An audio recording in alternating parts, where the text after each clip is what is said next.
అడవిలో ఒక మునీశ్వరుడు ఉన్నాడు. ఆయన ఒక కుక్కని బాగా ప్రేమగా పెంచుతున్నాడు. ఒకరోజు ఆ కుక్క అడవిలో తిరుగుతూ ఉండగా ఒక పెద్ద పులి చూసింది. ఆ పెద్ద పులి ఆ కుక్కను తినేయాలని బాగా ఆ కుక్క ఎమ్మడపడింది. ఆ కుక్కకు భయమేసి గబాగబా పరిగెత్తుకొచ్చి ఆ మహర్షి వెనకమాలింది.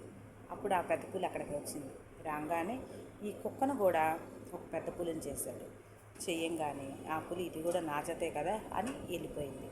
అయితే ఈయన దగ్గరున్న పులి ఒకరోజు ఎలా ఆలోచించిద్దంటే, అదే నేను కుక్కనైతే నన్ను పులిని చేశాడు, ఇంకా ఈయనకి ప్రేమ ఎక్కువయ్యి ఏదైనా జంతువు వస్తే దాన్ని ఇంకా గొప్పగా చేస్తాడేమో, ఈయన్ని తినేయాలి అని ఆలోచించింది.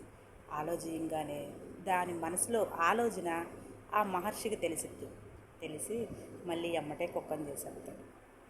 దీన్ని బట్టి ఏమర్థమైంది, ఎవరికైనా సరే అర్హతకు మించి మనం విలువ ఇవ్వకూడదు. నిజమే కదా.